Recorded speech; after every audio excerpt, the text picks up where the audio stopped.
Hello, and welcome back to Retrieving Sanity with our podcast host Keegan. And this is your podcast for all mental health, addiction, recovery issues, and topics. And today we have a very special guest, and his name is Benjamin Lesser. And he is the founder of the Zachor Okay, Foundation, Keegan. and he's also a survivor of the Holocaust. So please welcome Benjamin Lesser to the show. How are you doing, sir? All right. My name is Ben Lesser. I'm a Holocaust survivor. I was born in Krakow, Poland, to a Wow. wonderful family of 7. My wonderful father, mother. I had 2 brothers and 2 sisters. And out of the family of 7, only 2 of us survived. The rest of them were slaughtered by the Nazis. Only my sister Lola and I, only the 2 of us survived. We lived in a, by the way, my father had 2 businesses. He had a wine and syrup business, manufacturing. He also had a chocolate factory. He was the first one to manufacture chocolate-covered wafers, something like Kit Kat in Europe. They were in a little shape of animals, bears, rabbits, with tinfoil on it. Every time my father would come home from business, us kids would search his pockets. And sure enough, he made sure to have some goodies in there. We lived in a beautiful 3-story apartment house on a major thoroughfare, a major street in Krakow, Poland. The ground floor, one side of the entrance was our apartment. And the other side of the entrance, there was another Jewish couple who had 2 young daughters, little younger than I, and the mother gave birth to an infant little boy 2 months earlier. One early morning, the 5th day after occupation of Krakow, a truck pulls up to the gate full of soldiers, and they're banging on their gate at 5 a.m. And the super came running out with his shirt tail hanging out. Whoa, what's going on? All they wanted to know where the Jewish people lived. And he was quick to oblige. He showed them our apartment and our neighbor's apartment. They came breaking down the door and pistol whipping us. We were in bed, 5 a.m., and they were pistol whipping us. In their hands, they had sacks, open sacks, and they were yelling at us, throw in all your valuables, money, gold, silver, anything they could find of value, they threw it into the bag. And they were beating up my father to open up the safe. While my father's trying to open up the safe, we hear that screaming, terrible screaming from our neighbor's apartment. My sister Lola and I ran out through the kitchen door into their kitchen door from the yard, and this is what we saw. We saw this monster was holding the infant by its legs and swinging it and yelling to the parents, make him shut up. The parents and the daughters are screaming, our baby, don't hurt our baby. With a smirk on his face, you can see he was enjoying what he was doing. He smashes the baby's head into a doorpost, killing it instantly. All of us jumped on this monster. The other soldiers heard there is something going on there. They came running in and they pistol whipped us, pulled us off him. They were a little shocked to see this themselves. They said to him, "Okay, Hans, let's go." They gathered up all their valuables, threw it in a sack, threw it in the truck, and took off. That was the 5th day of occupation. From that day on, there were new ordinances coming in daily. The Jewish people had to wear a Star of David. You could no longer travel here or travel there. There was a curfew for the Jewish people. You could not be on the street after 7 p.m. and 7 a.m. And the strange thing is, for the Jewish people, there were no judges, no juries, not even prisons.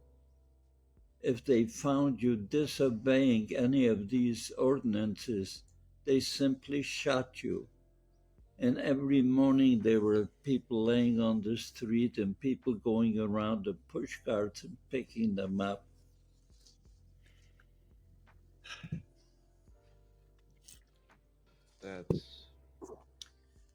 This was going on for a while. Then a new ordinance came in, said the Jewish people may no longer reside in Krakow, but they gave us a choice. If you wanted to stay in Krakow, you had to go inside the ghetto. They were forming a ghetto. And I hope you know what a ghetto is. Terrible place. Mm-hmm. My father's whole family in Krakow, numbering over 200, they all went into the ghetto. My father is preparing to go in the ghetto when a young man walks up to him and says, "Mr. Lesser, you know how I feel about your daughter Lola. I am in love with her. Someday I'd love to marry her, but do me a favor, come into the same community where my parents and I are moving to." The name of the community was called Nepolomice. Nepolomice. My father gave him a choice to go into the ghetto or Nepolomice. He chose Nepolomice. That was miracle one, because all the people who went inside the ghetto were taken on trains to Belzec a few months later, to Belzec, which was a extermination camp, and everyone was killed. Had we gone into the ghetto, you wouldn't hear my story today. Mm-mm. Wow. Well, my father's preparing to go into to go to Nepolomice now, and he's packing everything. And of course, my father's businesses were both confiscated. They just chased him away. They wouldn't even let him go and take his briefcase.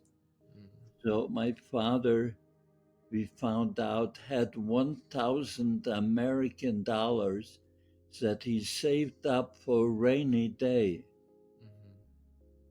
He took the money and he pasted it in a religious book between the pages, and he put it in a sack full of other books on the wagon, and we're now leaving Krakow. An hour outside of the city, we're being stopped, and two husky Nazis jump on the wagon. The first thing they wanted to know, do we have any Jewish literature books? And they saw two sacks full of books. They picked them up and heaved it on the side of the road. They had a mountain full of books. They were waiting till everybody crossed the road. Then they would have a bonfire of books. My sister Lola spoke a beautiful German, and she walks up to him. She says, "Look, my father is a writer. He wrote his autobiography in this one book. Let him keep that one book. He looked at her, maybe he liked the way she spoke German. He says, okay, I'll give you 5 minutes if you can find it. Well, the whole family started to climb on a mountain of books. All these books look alike. They were brown or black, leather bound. We keep sliding down. After 5 minutes, he chased us away. No book. You couldn't recognize my father. He's going to a new community with a family of 6 without a penny to his name. We were a family of 7, but my oldest sister Goldie was caught in Munkach with her grandparents. My mother's side of the grandparents lived in Munkach. So she was caught there when the war broke out, which is good because Munkach was a free country now. Mm-hmm. But my father has a family of 6 going into a new community. Michael rented a half in a farmhouse. One half of the farmhouse lived the apple orchard farmer. Mm-hmm. The other half was our room, a big room. And between the 2 apartments, there was a baking oven. People used to bake their own bread. Mm-hmm. My future brother-in-law, Michael, heard what happened to my father's money. He brought my father a sack full of flour, 100 pounds of flour, figuring he'll be able to bake bread to feed the family. Mm-hmm. When my father saw the flour, his face lit up. Instead of baking bread to feed the family, he started to bake pretzels. Wow. Why pretzels? All you need for pretzels is flour, water, and salt. Those ingredients he had. Mm-hmm. Then he took those pretzels to the neighboring bars and offered it for sale. It was a novelty. They started to buy the pretzels. Now my father became a little baker in that community. I don't know how he knew that, but he started to bake mandelbread, pretzels, cakes, matzahs, breads. He became a whole baker there. This lasted a year. And I remember baking with my father. I was 12 years old. To this day, I still remember some of the baked goods. When I have a chance, I still do it. It reminds me that, like I am baking with my father. Mm-hmm. Well, my sister Lola and Michael get married. And we have a big, lot of people who came to the wedding. And it was done in the backyard. Mm-hmm. And that was not allowed by the Nazis. They would only allow 3 or 4 people together, but we had about 35 people. Oh, wow. And out of the 35 people, only 3 of us survived. Michael, Lola, and I. The rest of them were all slaughtered.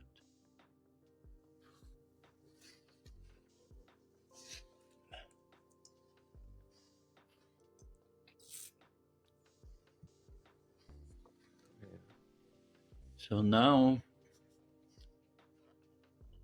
Michael and Lola move out into a duplex. Mm-hmm. The owner of the duplex happened to be the mayor of Neapolomice. He was the mayor. And he lived on one side and Michael lived on the other. One night he comes home, he says, Michael, Lola, save yourselves. I heard a rumor there is going to be a raid against the Jewish people tonight or tomorrow night. Mm.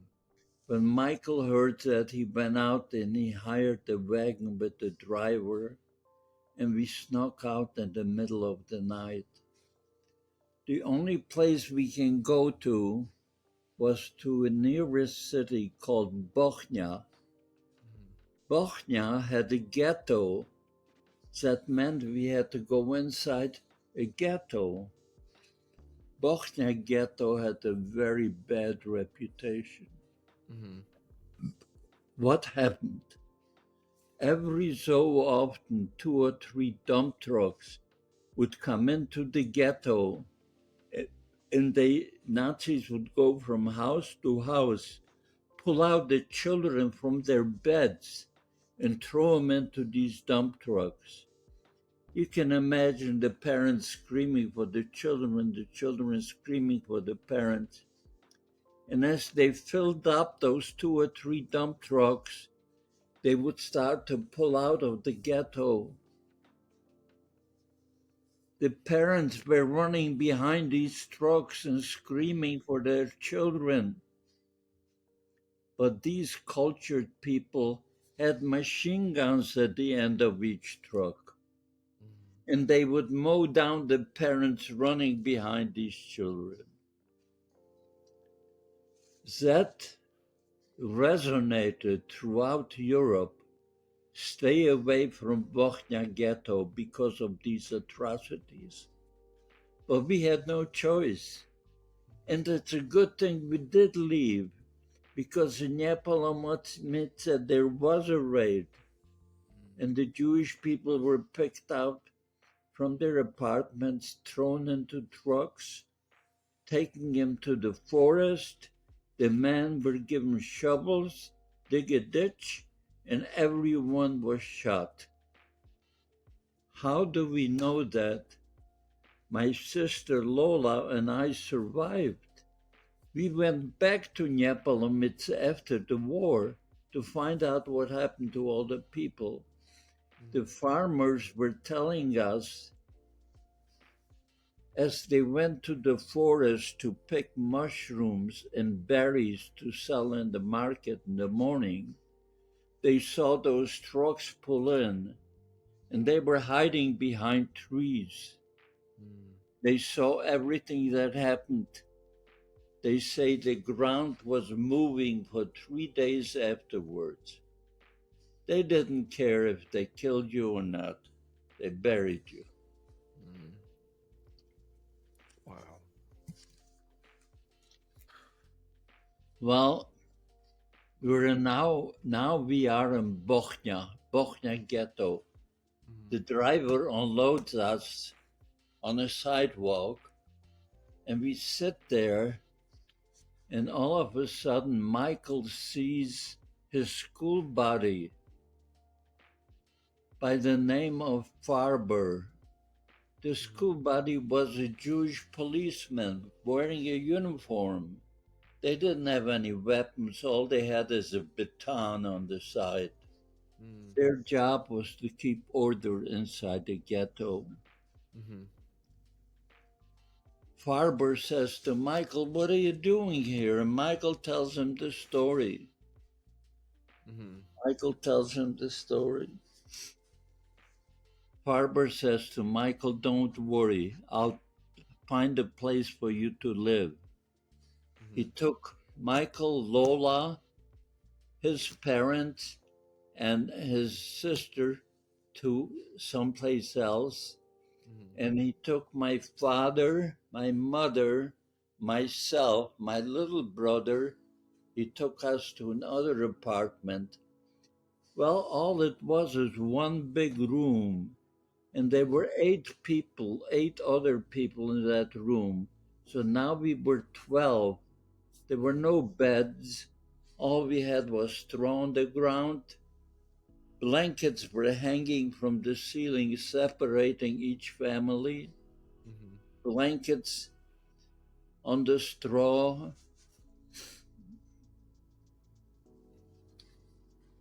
Everybody in the ghetto had to work.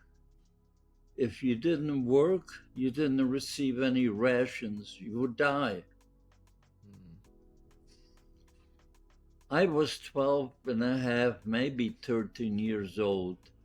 And my job was in a uniform factory, sewing on buttons on uniform. It was easy work, but it was 12 hours a day, very little sleep and very little food. And that lasted over a year and a half. Oh, wow. And then Farber goes over to Michael and Lola. He says, "Save yourselves. I heard the rumor there's going to be a raid against the Jewish people here in the ghetto tonight." Ever since those trucks would come in and pull out the children from their beds, every apartment and every house had a hiding place. They called it bunkers. That's when I found out that our bunker was this ornate piece of furniture where you hang your coats and jackets. You see, you open the door, you push the clothing apart, the back panel would slide apart.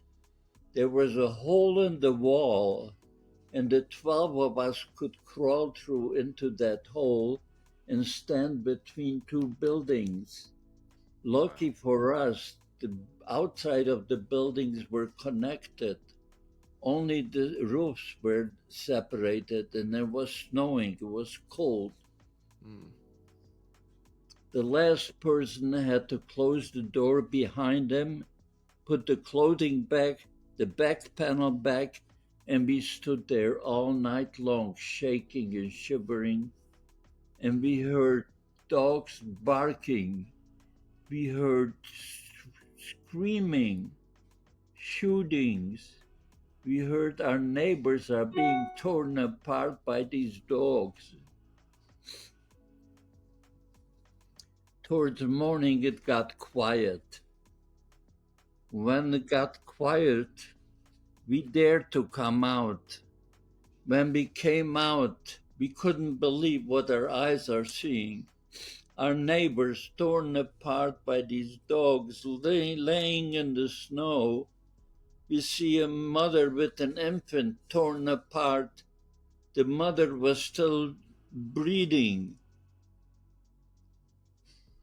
And there are people going around in push carts picking up these bodies and pieces of bodies and putting them in the push carts and then taking them to the ghetto square and piling them up as high as they could. And then these cultured people came with gasoline cans and they poured gasoline over these bodies. Some of these bodies were still breathing, and started a human Bochnia ghetto bonfire.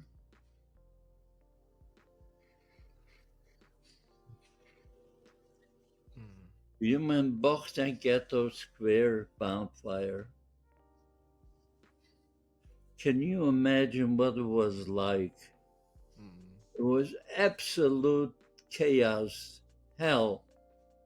People were still, some people were still walking a little bit. Some people were without an arm, without the leg. Don't ask what was going on. And I knew that Lola and Michael were hiding in a doghouse. You heard right, a doghouse. You picked up the floor from the doghouse. There was a step ladder, and there was room for 7 people to hide. They had beddings and provisions. Everything was 7 people. Wow. Lola and Michael is now telling me the story.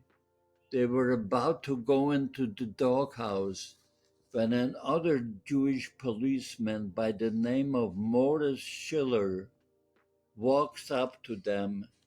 He says, Michael, Lola, I know about your doghouse hiding place. Unless you take my mother and my sister along, I'm going to tell the authorities. Mm. Well, there was only room for 7. Now they were 9. Mm-hmm. So Lola and Michael decided to walk away so the other 7 could go down into the doghouse.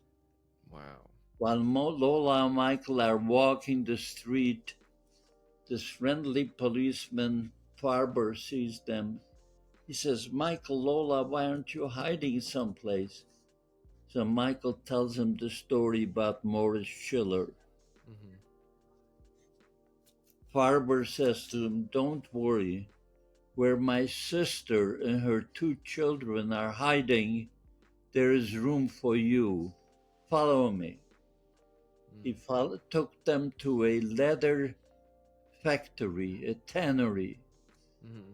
Above the tannery, there was a water tank. He Mm. says, my sister and her 2 children are inside that water tank.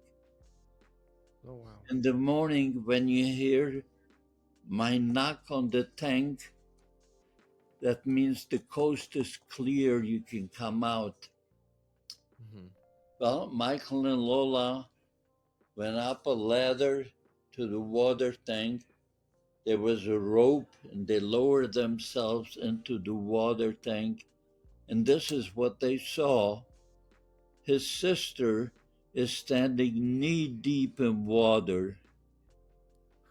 His little girl is waist high in water.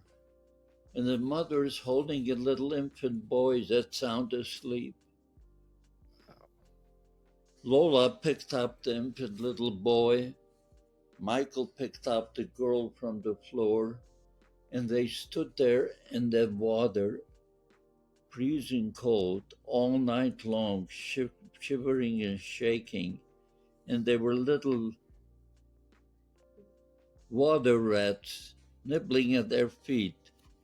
They kept, anyway, they heard the same thing we heard, shootings, dogs barking. Towards morning, it got quiet. Mm-hmm. Farber gave that signal on the tank. Mm-hmm. It was time to get out. They pulled themselves out, came down the ladder, and after they got some circulation back into their legs, Mm-hmm. the first thing they wanted to know is go to the doghouse and see what happens to Michael's and Lola's family. Mm-hmm. What happened to everybody?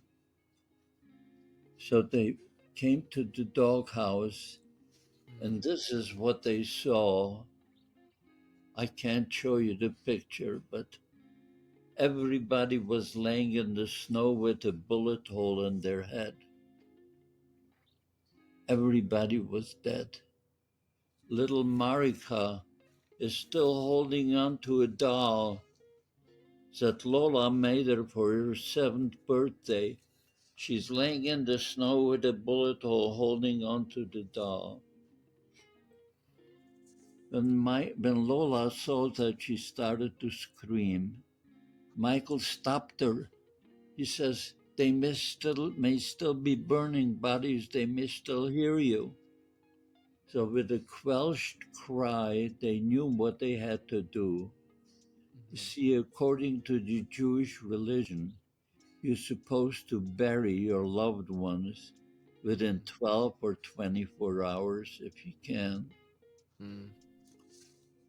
Michael and Lola went out and they found a rickety wheelbarrow. They put the family on the wheelbarrow and pushed them to the cemetery.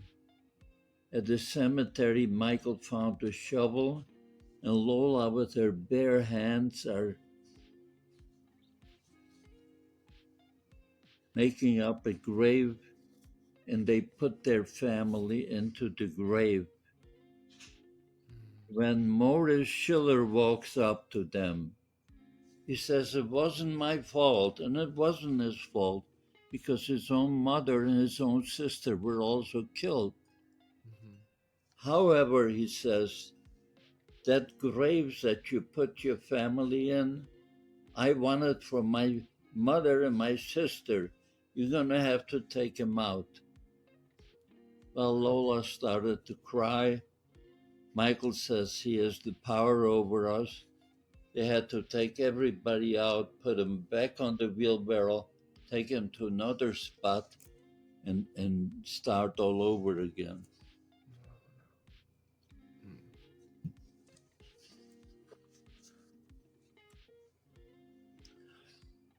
Wow.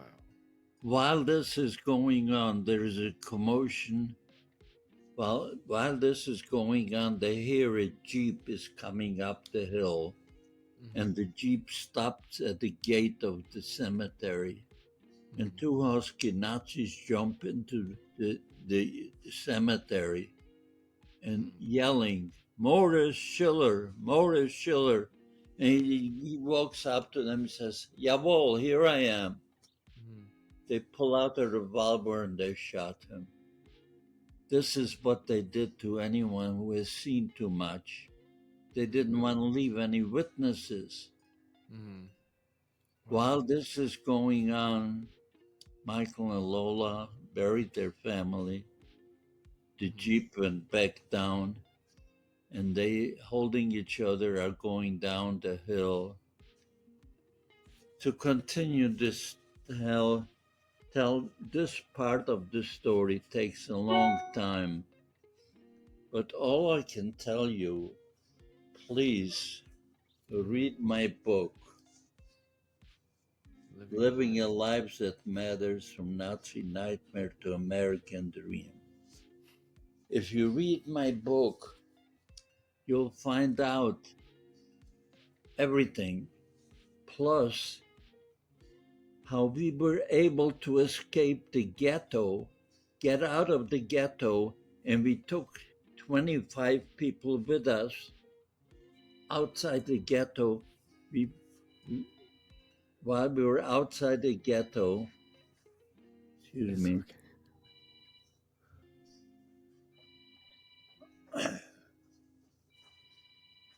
while outside the ghetto,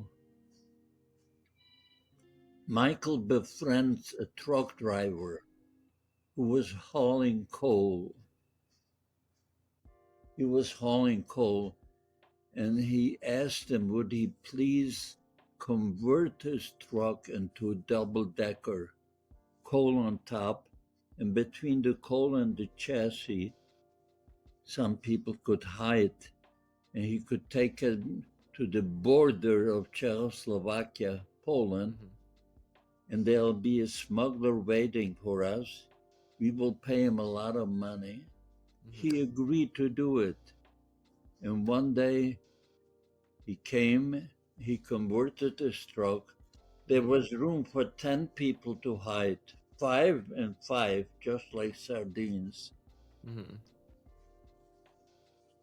The first group going was 8 from this one family that had a lot of money to pay for this, and 2 from our family. They were paying for our family, too. Michael and Lola decided to go first. Why did they go first? Because you couldn't always trust these drivers. They would take your money up front, and then they would turn you into this SS Gestapo, and they get paid ransom money for people trying to escape, Jews trying to escape. So they went first, and we had a password. If the driver comes back with the right password, then you can trust him. Sure enough, 2 days later, the driver comes back with the right password. Now it was time for another 10 people. My father and mother insisted that I and my little brother go with 8 other people. Mm-hmm. All I can tell you is we felt like we're being entombed. Mm. We laid down facing each other, laying on our arms like sardines, 5 and 5. Mm-hmm. About an hour outside the city of Bochnia, we're being stopped. Halt! And we see through the cracks of the truck Mm. that there are soldiers with rifles. Oh, Mm. we figured somebody turned us in, they're gonna kill us. Mm-hmm.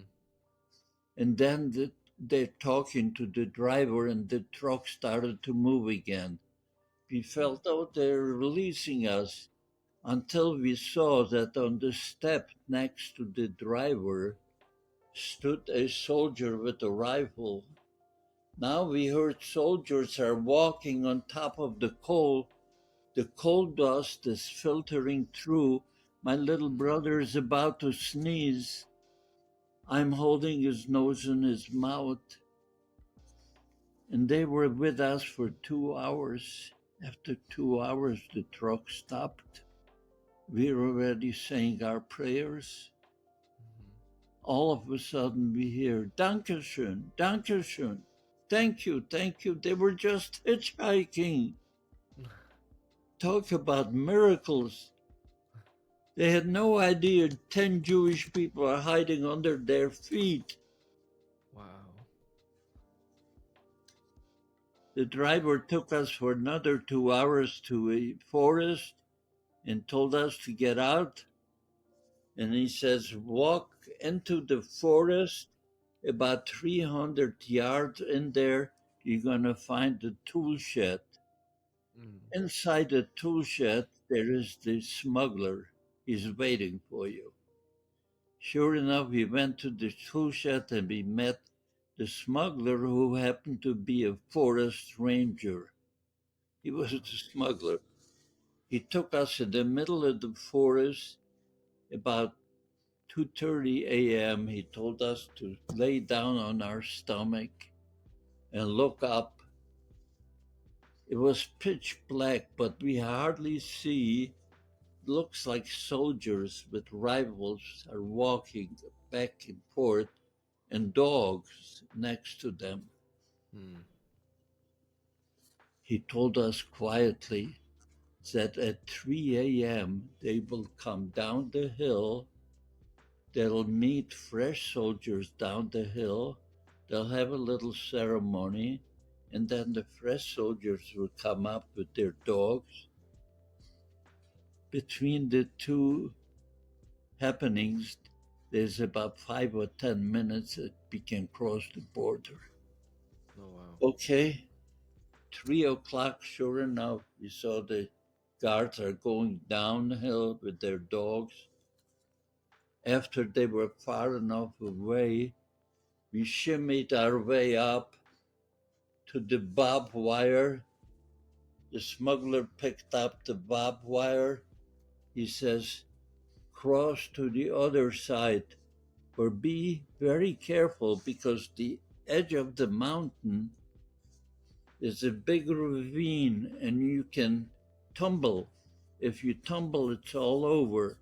You Mm-hmm. have to sit down at the edge of the mountain, hold hands, and slide down quietly, which is what we did. We sat down at the edge of the mountain and we started to slide down. Suddenly we hit a plateau. I asked my little brother, are you okay? He says, yes. When somebody taps me on my shoulder, I jump out of my skin. Who in the world, in the middle of nowhere and middle in the dark? He says, Binish? No one in the family except the immediate family called me Binish. He says, I'm your Uncle Belo, your mother's brother. I came here to take you across to Hungary from Czechoslovakia. Wow. We were so happy. How in the world did you find me here in the middle of nowhere?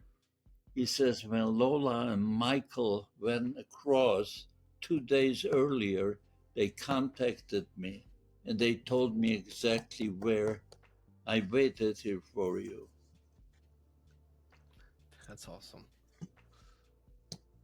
Well, Wow. we were so happy to see each other. But to tell you how we had to cross another border from Czechoslovakia to Hungary is too long of a story. I'll just skip this. Again, it's in my book. Okay. So now we are in Budapest, Hungary. We meet Michael and Lola. They were waiting for us. We embrace. We go out. We have a meal together. Then what I had to do, I didn't like. I had to go into jail. My uncle had to take me in Budapest into a jail, put us in a cell while he was going up to the office to sign papers that he's going to be our guardian Mm-hmm. and he vouches for us. That's how we became legal in Hungary. Wow. And then a half hour later, he came and they took us out of jail. Mm-hmm. We were very happy, and he took us to the railroad station. We boarded the train to go to Munkach. My oldest sister Goldie is in Munkach. My grandparents from my mother's side, uncles, aunts, everybody is in Munkach. Next morning, we arrived to Munkach, and was it a happy reunion. My uncle, who was a rich man, asked me and my little brother to stay in his house. He had a yardage goods store. He would sell yardage goods for dresses and for suits.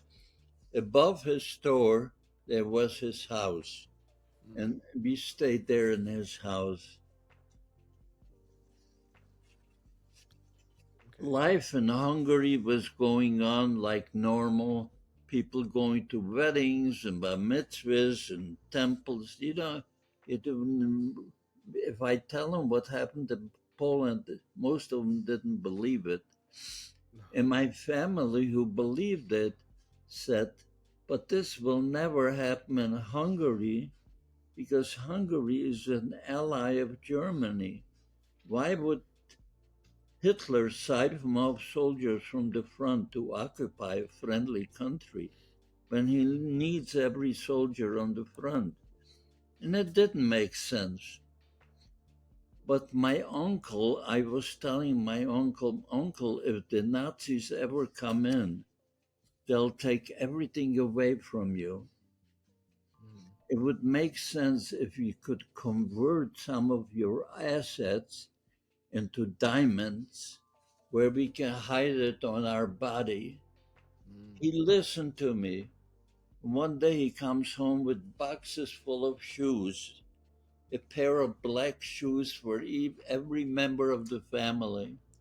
He told us no, that in the heels of the shoes there are diamonds. Use it only in a life-threatening situation. And he gave us all these shoes. And then meanwhile, we're waiting for our parents to come across. 1 month, 2 months, 3 months, 4. Nobody's coming. Somebody came across who knew my parents, and he told us what happened. As Mm. my parents were about to go into to that coal uh, uh, truck, Mm-hmm. about going in the coal truck, if Polish farmers saw what was happening, so they called the Gestapo, and everyone was pulled out, including the driver. All 11 people were put against the wall and everyone was shot. That's what I find out what happened to my parents. A few months later, in March of 1944, the Nazis marched into Hungary like they were invited guests. And when they came in, they knew every Jewish person, their address, their education, their businesses, their how.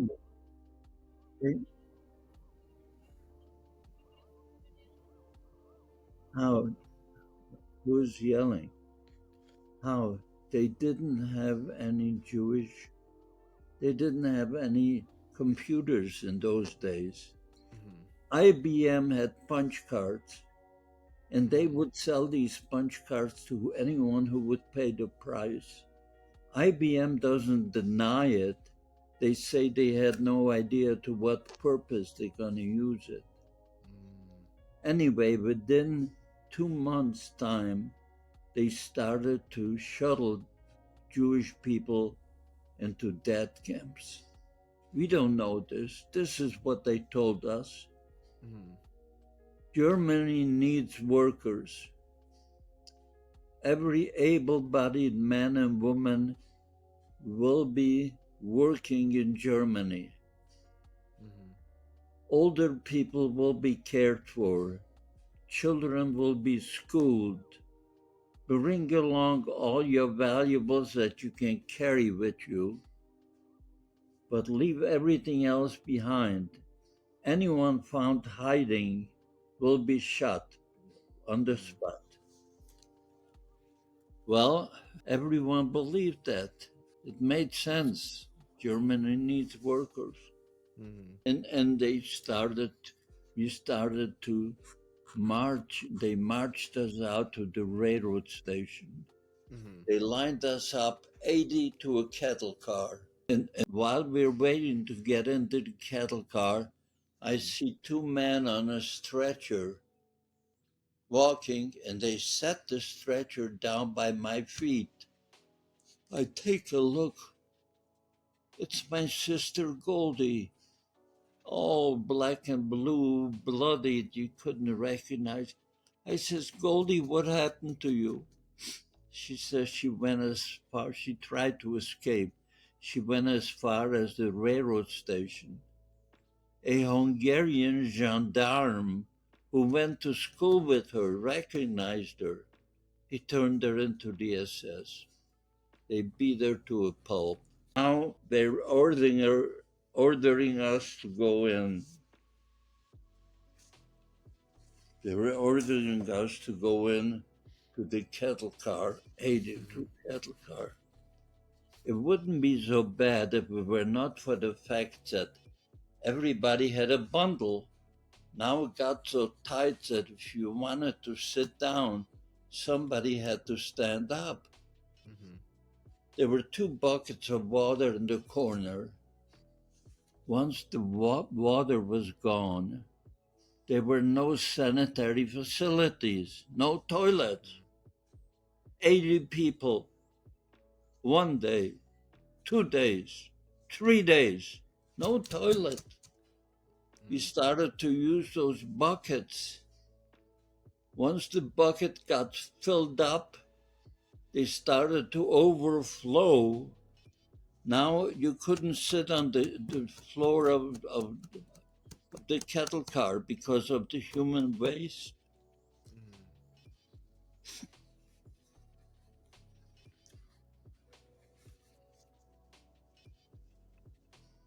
Are you bleeding? No. I had my nose run a little bit. Okay. But wow. That must have been. I'm sorry. Keep All going. right. After on the 3rd night, we arrived at a place called Oświęcim. Oświęcim was Polish for Auschwitz. But we don't know that. We don't know about Auschwitz. We don't know about. Polish Oświęcim. We don't know that. Mm-hmm. The train stayed there, and we see a sign says Arbeit macht frei. Labor gives you freedom. That's the sign of Auschwitz. We don't know that. And after an hour, the train starts to move out again, and it goes down about 2 kilometers down the road, Mm-hmm. and it stops in Birkenau. Birkenau was part of Auschwitz. Birkenau was where most of the killing was done, was in Birkenau. Train stops, they open the doors, and they yell, "Leave all your belongings where it is. Don't you pick anything up. Women and children to the right, men to the left." I'm holding my hands of my sister Goldie, my little brother Tuli, and we're just pulled apart, never to see each other again. They went straight to the gas chambers. Who knew? Who knew about gas chambers? And I went with my uncle. Remember, I was only 15 and a half, but I could have gone with my little brother as a child.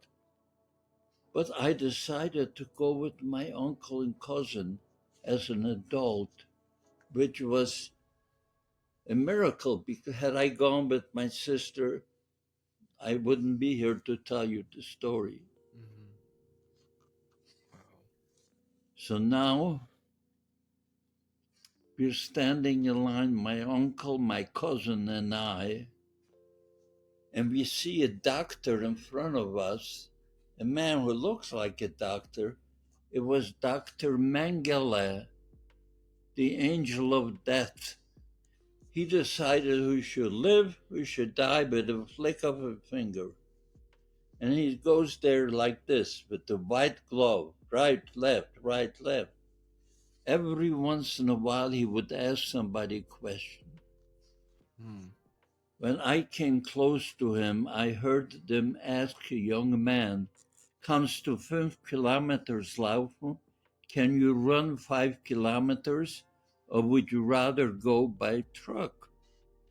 He said he had a bad knee. He would rather go by truck. Poor soul, not realizing that meant certain death. They sent him to the right. But who knew? Who knew? But it didn't make sense to my mind. I see the barracks are right here. Why would he ask, "Can you run 5 kilometers?" if the barracks are here? I figured he's testing us to see if we're strong enough to work. Mm. I tell my uncle and my cousin, whatever he asks you, tell him, yes, you can run, you're healthy, you can work, but let me go first. I said, let me go first.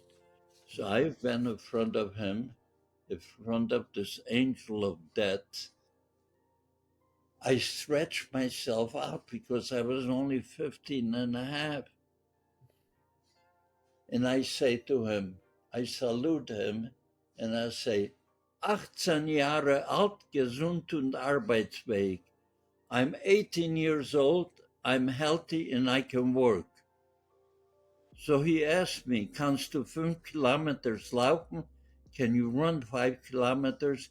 I said, "Jawohl, yes." Mm-hmm. He sent me to the left. My uncle, my cousin also came to the left. Mm-hmm. And then they were taking all of us people in the left to a big auditorium, Mm-hmm. like a school auditorium. Inside, the guards are all over and they're screaming, "Get out, get out of your clothes, get undressed, get out of your shoes, and walk over to the line of barbers. They're going to cut your hair, and then they're going to send you to the showers." Mm-hmm. Well, remember, my shoes had diamonds. My uncle who gave me those shoes and his son, my cousin, they got out of their shoes. And I refused. I had diamonds in my shoes. Picture this. I'm naked with the black, beautiful shoes walking up to these barbers. They cut my hair all over my body. And they don't say anything about my shoes. The guards are walking back and forth and looking at us. And like God blinded their eyes, they don't say anything about my shoes. And I walk into the showers with my shoes on. After the showers, they gave us these striped clothes and another pair of shoes, wooden cloth, and there was canvas on top. I got into those shoes and I put my black shoes under my arms, under my jacket, and we walked out to the barracks. And when we came to the barracks, the Stubenälteste comes out. He counts us and he speaks to us in a broken German, and I can tell he's a Polish inmate by his language. He says, "Ha, you Hungarian Jews, you think you're here on vacation? Think again. You see those chimneys, those ashes, those flames? Those are your mothers, your fathers, your brothers, and your sisters. And if you don't behave and do exactly what you're told, this is how you're going to wind up, ashes." I couldn't believe my little brother, my sister, ashes. And they chased us in. My uncle and cousin and I took an upper bunk. We were so exhausted that we all fell asleep. The minute we hit it, we fell asleep. An hour later, my cousin wakes me up. He says, "Ben, get up, get up." I says, "What?" He says, "Listen." I hear a shouting, a screaming, a crying, or a singing. I can't make it out. Then he says, "Look, one side of the wall had a board missing in the wall, and we can see flames shooting up." He says, "What is this?" I says, "I don't know, but I'll find out." I went to the Stubenälteste and speak to him in Polish. "Przepraszam bardzo, excuse me, sir. Can you tell me what is going on here?" He was so happy to hear somebody speak his own language because they were all Hungarian. He says, "You Hungarian Jews, you know nothing. 3 months before Germany ever occupied Hungary, we knew that they're going to occupy Hungary because they made us dig ditches, fiery pits here for the influx of the Hungarian Jews. They knew those trains would come in fast and furious. The crematorium wouldn't be able to burn everybody. So they made us dig 3 fiery pits." And he tells me, "What you hear is screams from people being thrown into fiery pits, alive. They didn't have time for these people to go through the process." I made a big mistake. I didn't believe him. And I walked out to see with my own eyes. That's the mistake I made.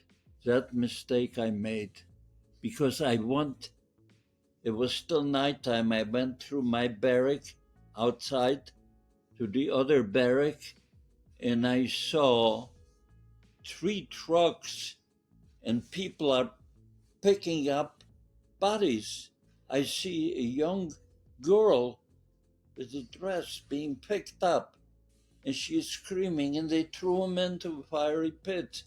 And they were throwing in 3 people at the time because they had so many people they had to process. I couldn't believe what I've seen. And this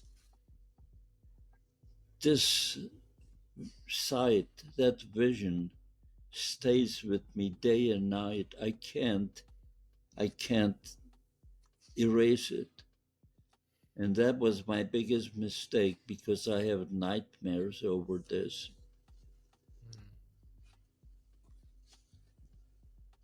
Anyway, what we went through in Auschwitz, 3 weeks, was unbelievable.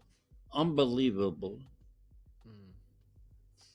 We had to go through a selection every morning naked, stand in appel. They counted us, and they would look through your body to see if you're too skinny.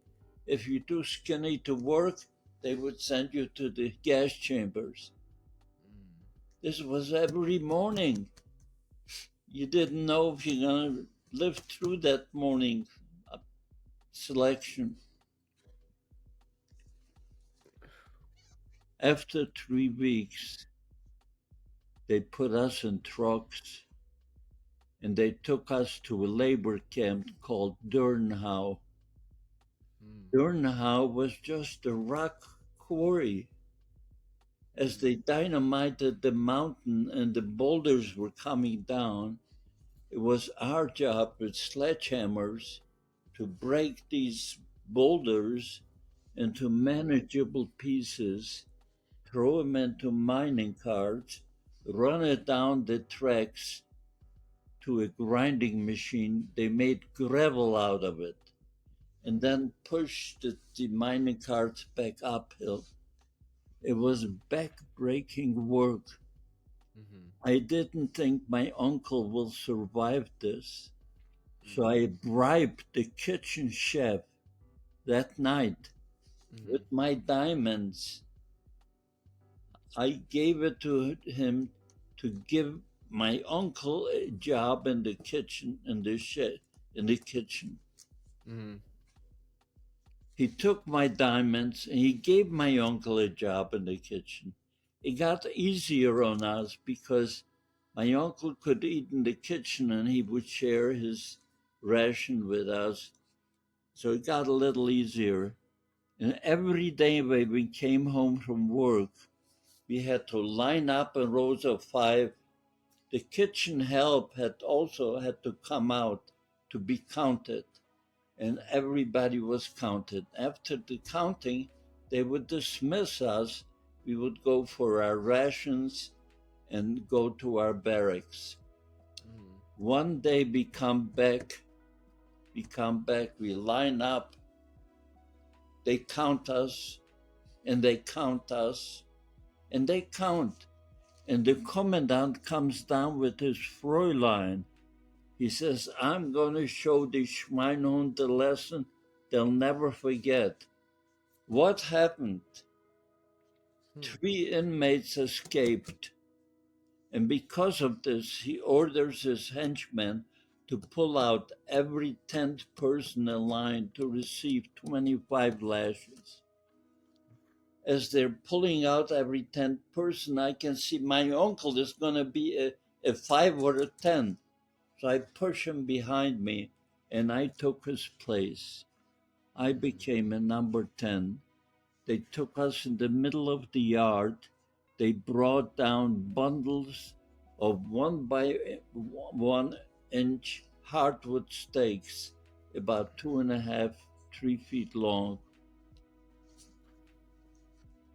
And they brought down a sawhorse. Do you know what a sawhorse is? 2 sawhorse, you put a log of wood to cut it, So it's like a triangle, two by fours, right? And they two by Hmm. four on top. Yeah. And this is what they order us to do. Tiptoe in front of the sawhorse, bend over, but your stomach cannot touch the two by four. One man is pulling your trousers real tight, and the other one starts to hit, and you have to count. If you miscount, you start from one again. If your stomach touches the two by four, you start from one again. If your heel touches the ground, you start from one again. It was almost impossible. Hmm. Almost impossible. Yeah. Doesn't sound possible. The first man goes up there, he bends over. One man is pulling his trousers, the other one starts to hit. He starts to count. And every time they hit him, you can see a line of blood coming through the trousers. They hit you Hmm. so hard with these sharps, one by one, hardwood stakes. My God, he miscounted. Hmm. The heel touched the ground. The stomach touches the two by four. He counts again and again and again. Finally, he falls. He falls. When he falls, the commandant goes over, kicks him in the face. Get up. The poor soul couldn't get up. He pulls out the revolver, shoots him right in the temple. Hmm. His girlfriend walks over to him and gives him a hug and a kiss, like he just performed the heroic act. He killed a man. Number two goes up. The same thing. He couldn't do it. He touches it again and again. He falls. He falls. The commandant goes over, kicks him in the face. Get up. He couldn't. He pulls out the revolver, shoots him. We have two dead bodies. Ben Lesser is number four. Number three goes up.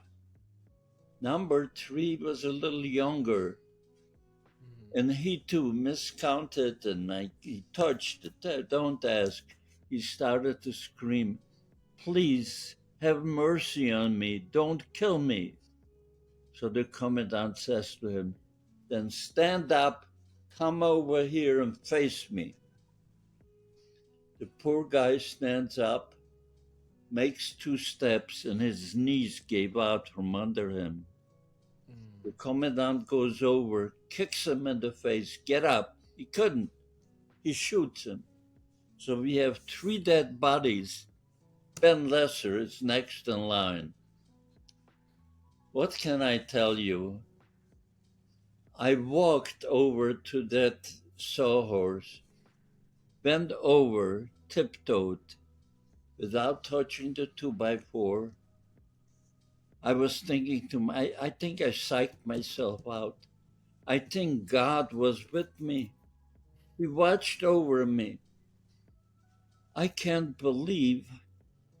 Anyway, they started to hit me. One man's pulling my trousers and they're hitting me. And I feel blood is tearing apart my back.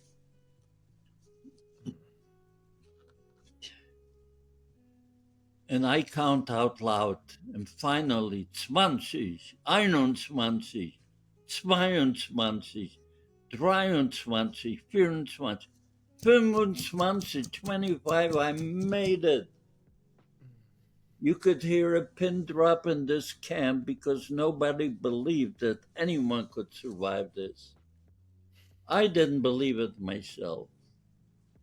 The man who was pulling my trousers tells to me in Yiddish, "Go over and thank the commandant." So I stand up, blood is running down my legs. I walk over to him, salute him, and I say, "Dankeschön, Herr Kommandant." "Thank you very much, Herr Commandant." Hmm. When he hears that, he puts his hand on my shirt collar in the back, twists me around, facing the number 10s who are still to be beaten. He says, now I told you could be done. If you do it like this, Junge, you have nothing to worry about. While this is going on, there is a commotion at the gate. They caught those 3 inmates who escaped. When the commandant saw that, just like a child gets sick of a toy and throws it away, he told all of us number 10 to go back to our lines. And he told his henchmen to bring down a portable gallows. And we all had to stand there and watch while they're hanging each one individually. I'll never forget the third one. He was a little younger, and they put the noose around his neck. He yelled out, Shema Yisrael. It's a Jewish Hebrew prayer before you die. Only 6 words, only 6 words. When they heard that, they kicked the stool out from under him. They wouldn't let him complete the last 2 words, God is one. They were such sadists, such sadists. And then they dismissed us like nothing ever happened. We went for our rations and our barracks for weeks. I could not lay on my back because of the welts. I had to lay on my stomach for weeks. And one night we heard cannon fire, like the front is closing in. That morning we reported to go to work. There's a loudspeaker saying, the camp is being evacuated. No one is working today. Line up in rows of 5 and march out. That was called a death march. Because if you could not keep pace with the soldiers, they simply shot you. Our uncle was already in the kitchen working.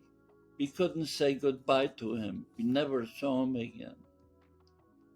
My cousin and I, we are now marching. Every few steps we hear pop, pop, pop. People are being shot. In my book, I write that I marched on the death march 3 or 4 weeks. We had a German professor contact my daughter Gail and tell her that he read my book and he loved it so much he asked permission to translate it to Germany, which we gave him. But he says your father made 2 mistakes in his book. One mistake, he says he marched on the death march 2 or 3, 4 weeks. He says Mr. Lesser marched 7 weeks, 457 kilometers from Dürnhau to Buchenwald. And he knows. Wow. The second mistake I'll tell you in a few minutes. Don't ask how we survived this. Most of the people were dead, were shot. I remember the last week, we were like zombies. I don't remember how many days. The last week, my shoes fell apart. So I was walking in the snow, have to keep up with the soldiers with their beautiful boots. If you didn't, they shot you. Wow. After the 7th week, we finally arrived at Buchenwald, the big concentration camp. In Buchenwald, they counted us and they told us to get into this barrack. They're going to feed you. You can take a shower, and after the shower, you can sleep there overnight. Next morning, you're going to have all fresh clothing and fresh shoes. Come over here again. because Buchenwald is also being evacuated, which was true. We got a good meal and we showered, and next morning we line up, they count us, and they march us out of Buchenwald. About 300 yards out of the camp, we see railroad cars lined up. They line us up 82 cattle car, and they tell us to get into the cattle cars. Well, I tell my cousin, I'll push you up, but find a spot where we can rest our backs against the wall. I remember going to Auschwitz and people all around you. It was terrible. And he did. He found a spot against the wall, and he saved the spot for me. I came in. They closed the doors. 2 hours later, they opened them up, and they threw in 80 loaves of breads, a loaf of bread for every person. Picture this. Those people who were next to the door were grabbing 5 or 6 breads. And those of us against the wall, we had nothing. We don't know where we're going, for how long it's going to be. We need a bread.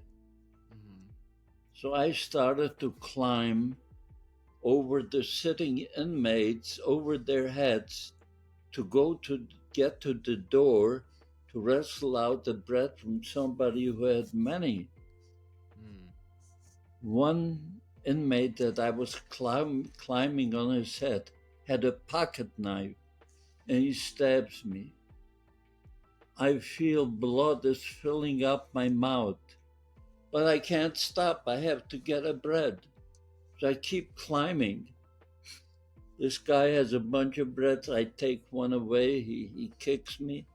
I put it in my pocket, and I walk back to my cousin. He says, Ben, what's happening to you? Bleeding. I put my finger here. It went right through my tongue. I had a big gash right through my tongue.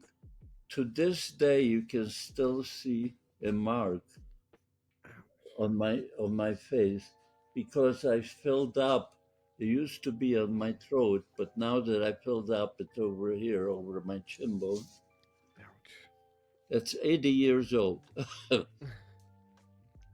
Anyway, we had one bread between us. I rationed that bread the size of a half an egg every midnight where no one could see us. If they knew we had bread, they would kill us for it.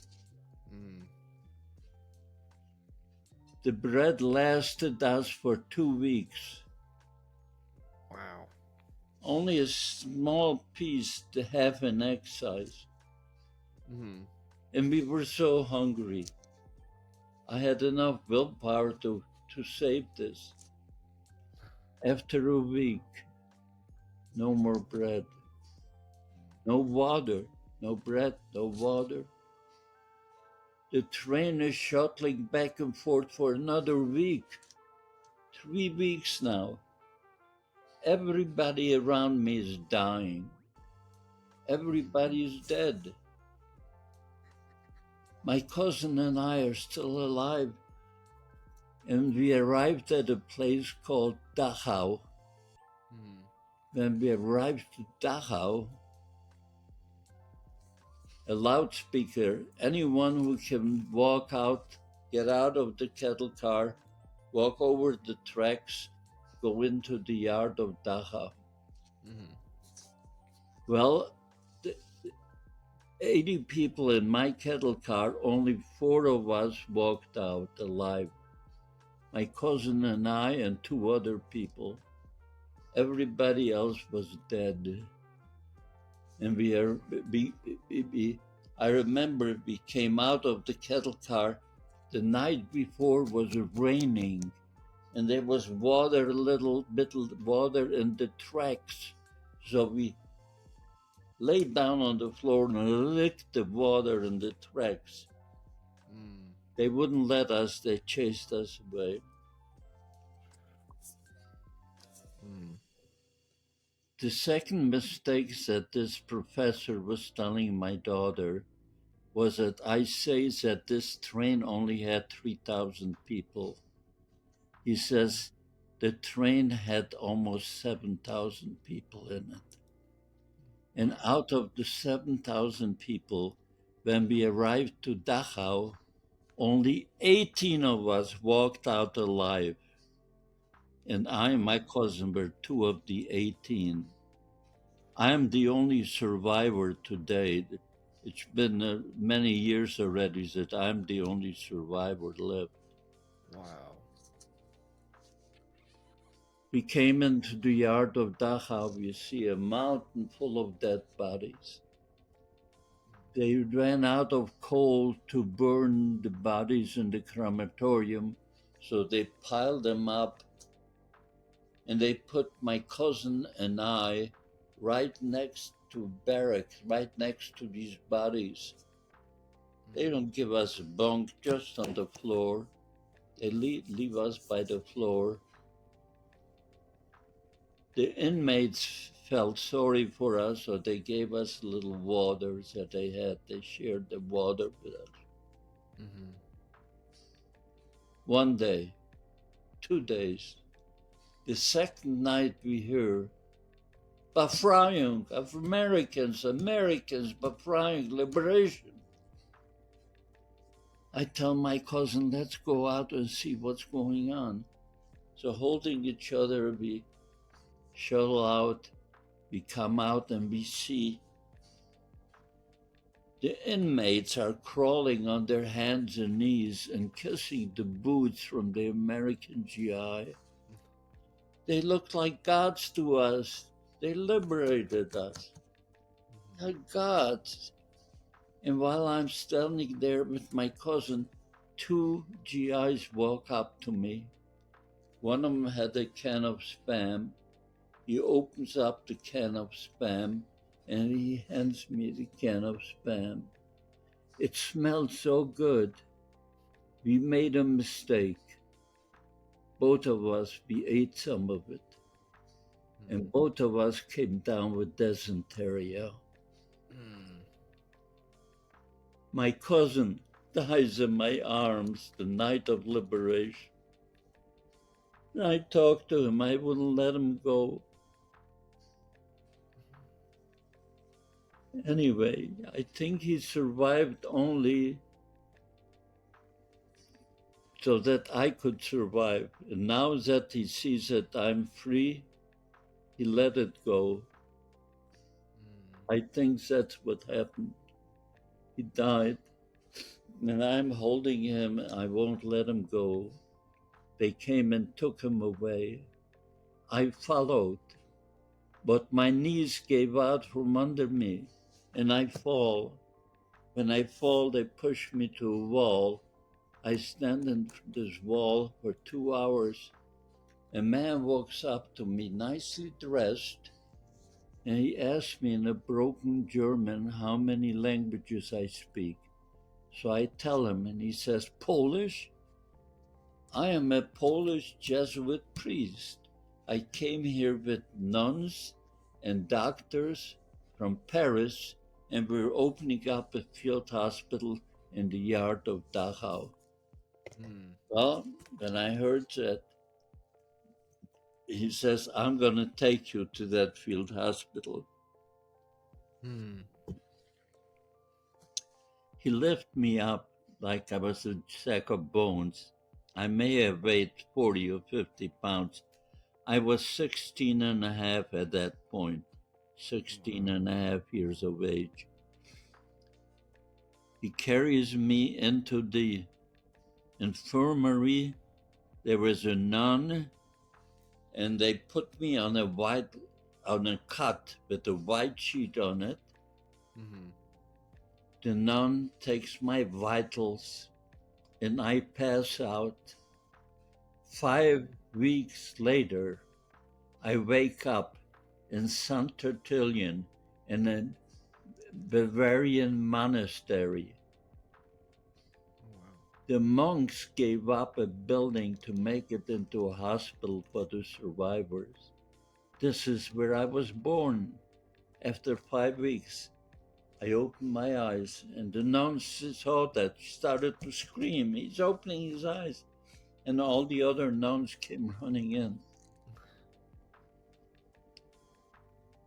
To continue with my story from this beautiful story, how I became a pioneer. I was going to fight to get our land back that we were dispersed 2,500 years ago, Judea, and how I meet my only sister who survived. It's an unbelievable story. I am in the same room with her, and I walk away for many days later. I don't know that she was alive.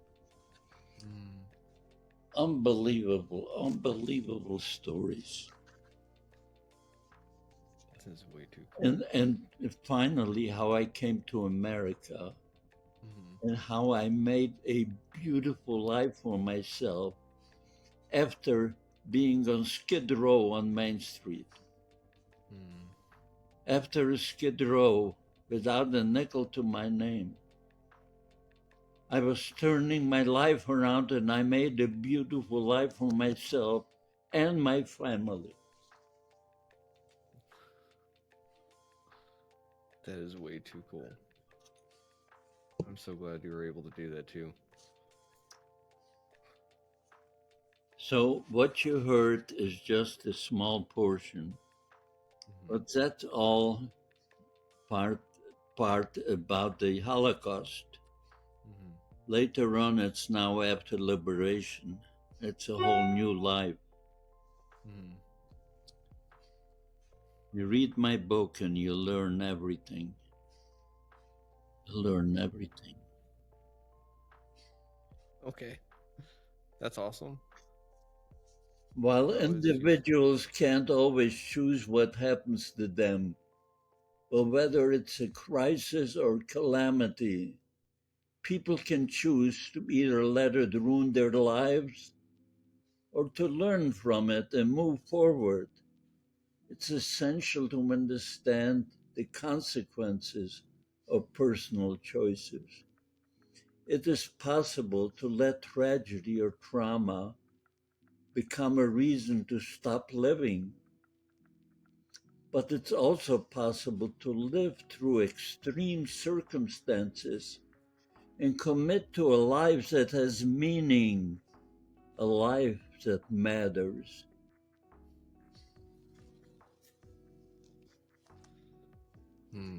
This is my book, A Life That Matters. Living a life that matters. And where can we find your book at? Amazon, Barnes and Nobles, all those great places. No. If you buy it on the Amazon, it's a forgery. It's somebody makes these books. We don't get a nickel out of it.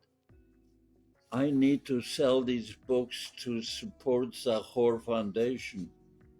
So you have to go to Zachor Holocaust Remembrance Foundation and order it. We will mail it to you, and I will sign it for you, personalize it for you, and mail it to you. If you buy it on the internet, we won't get a nickel out of it. Oh man! Please buy it on our website. Gotcha. So the ZachorFoundation.org is where we can find your book, Living a Life That Matters. www.zachorfoundation.org. Gotcha. We'll make sure that we pass that message along as best as we can.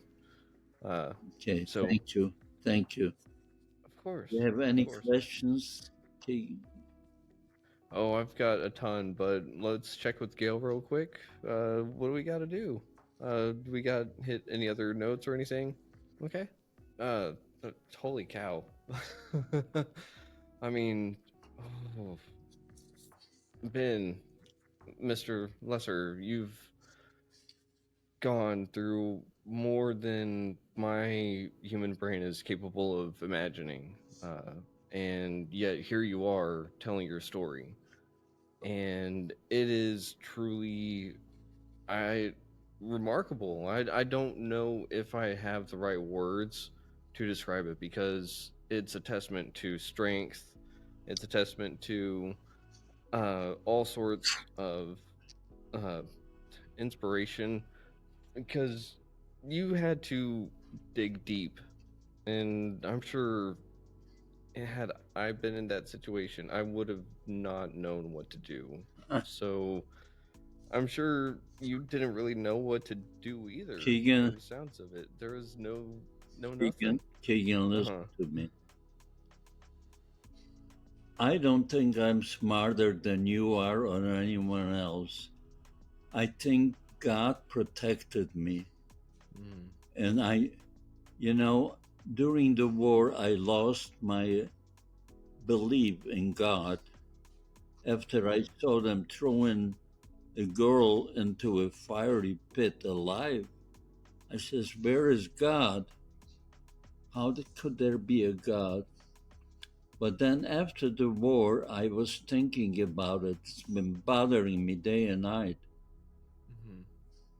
See, God gave us all free will.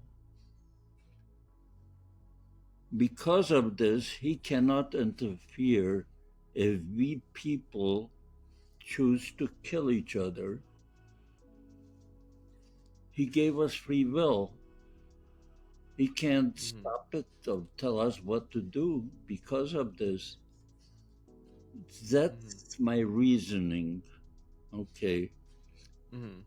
But I have seen so many miracles Mm. in my during my period.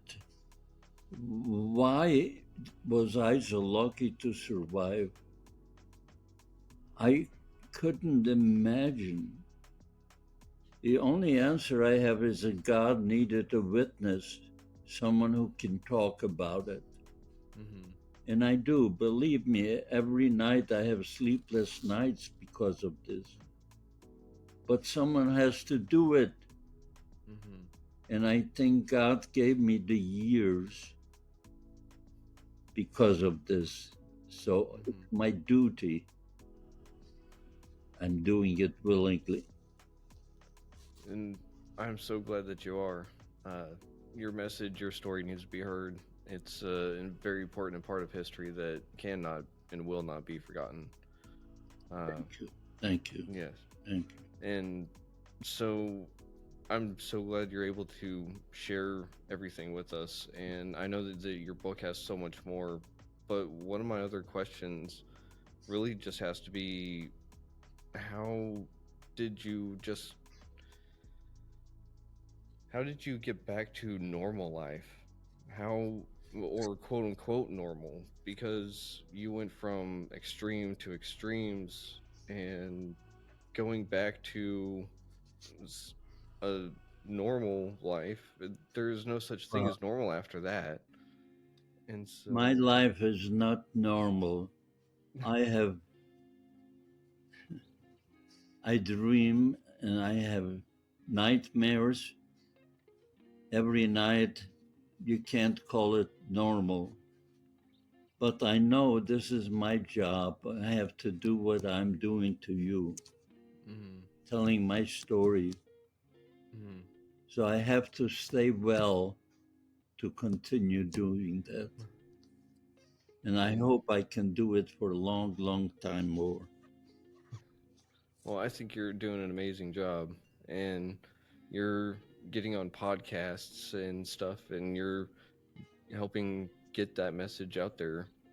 You're keeping up with the Exactly. times, and I am doing this because I want you to carry the message out to people because there's so many Holocaust deniers now,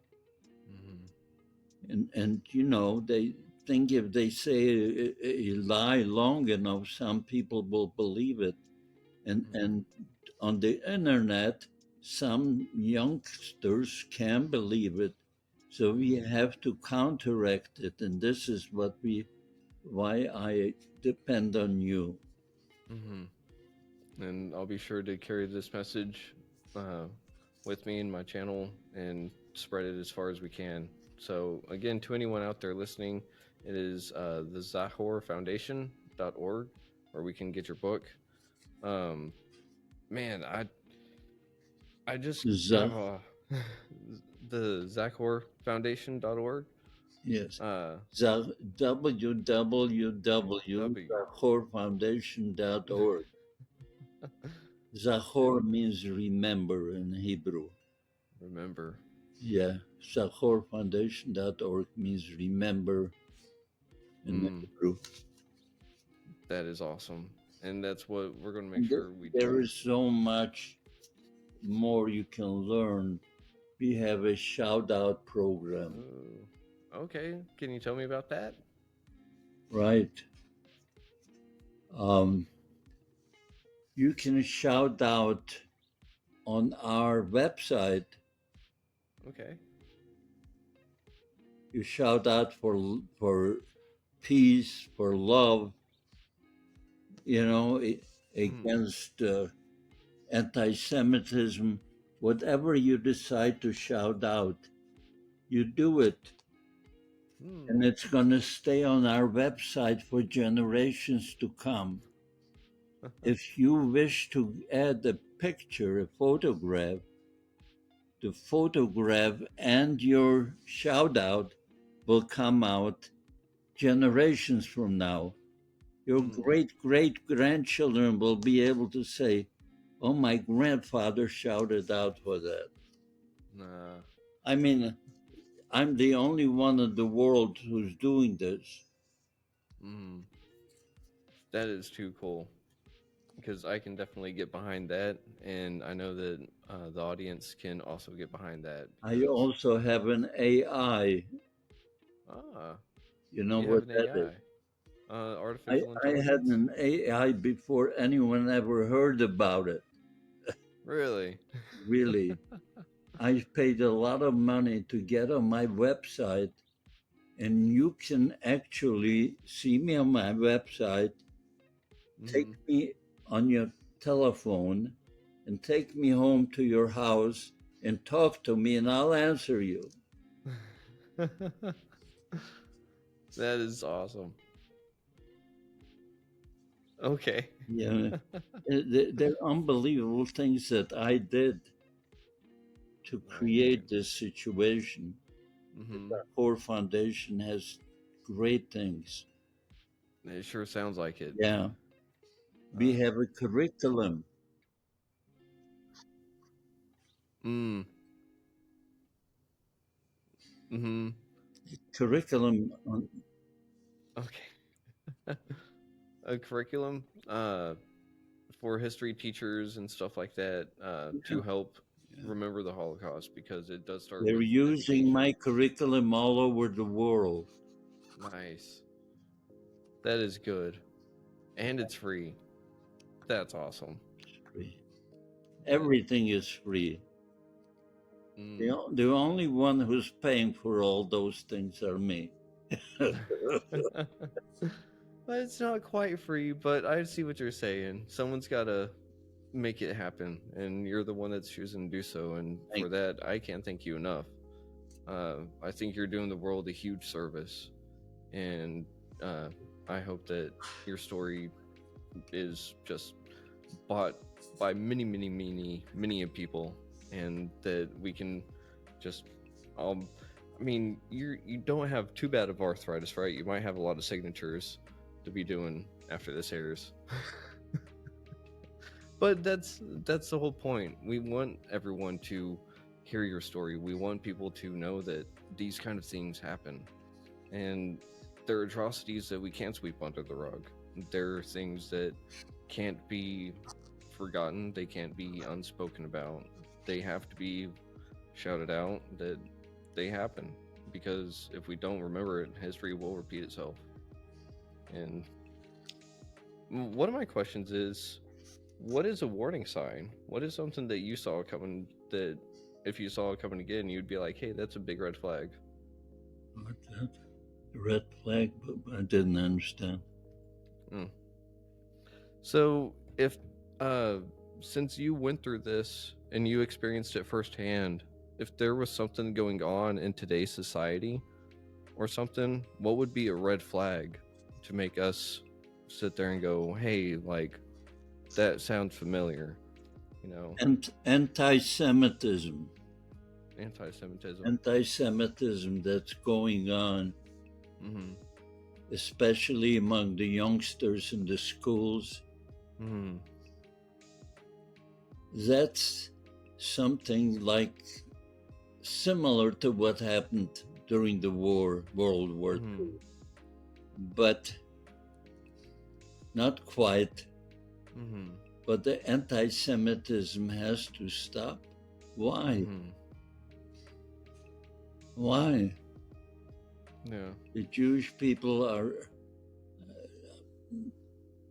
are not doing anything wrong to Mm-hmm. to be anti-Semitic. Mm.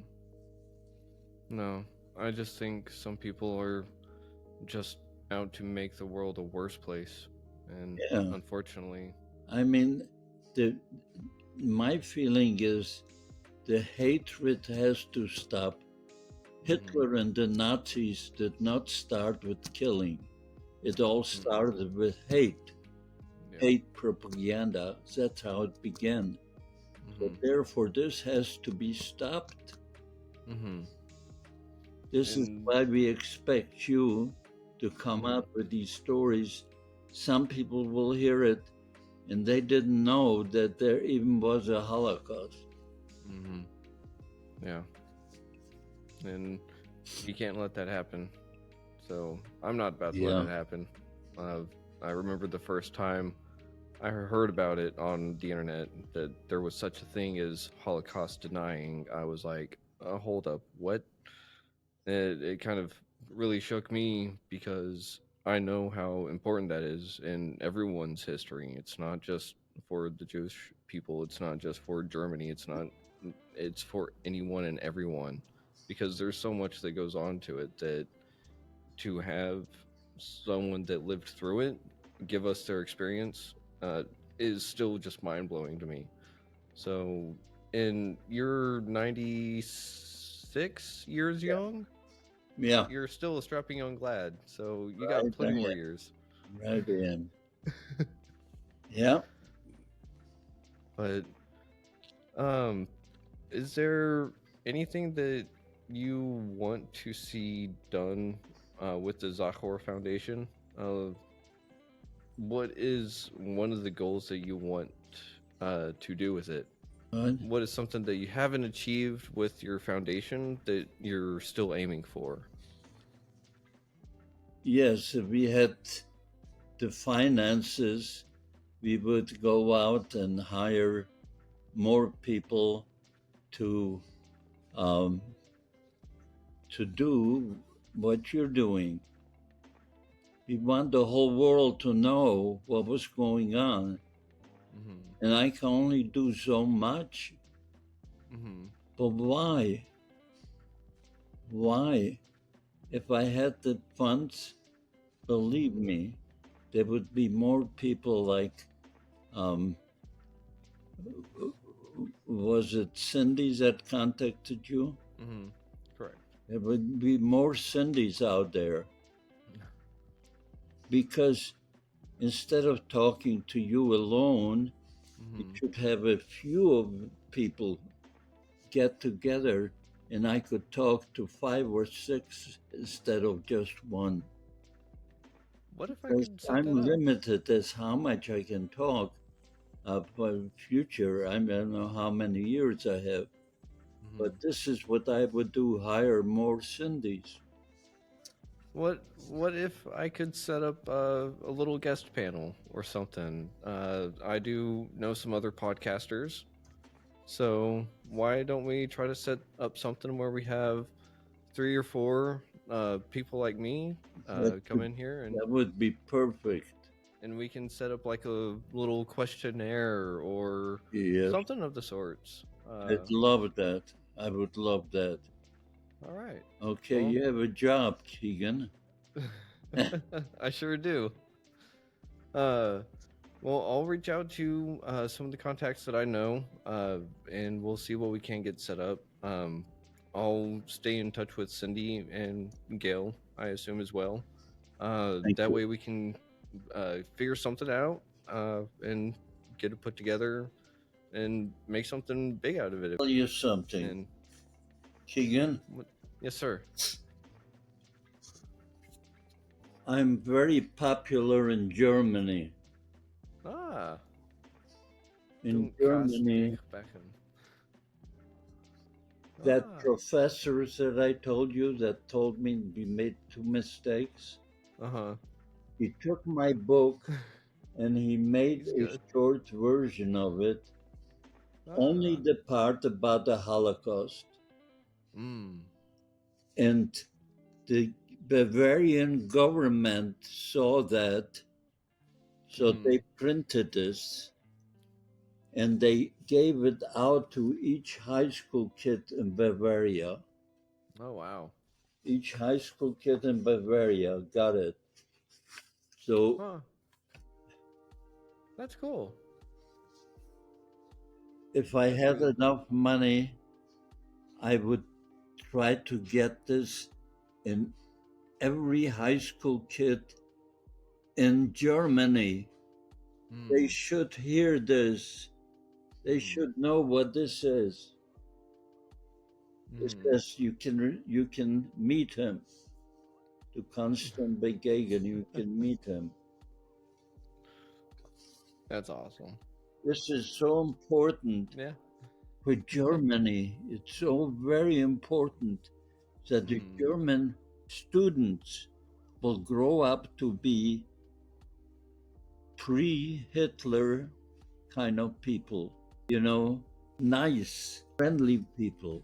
Can you imagine what it would mean if millions of these are given out to students?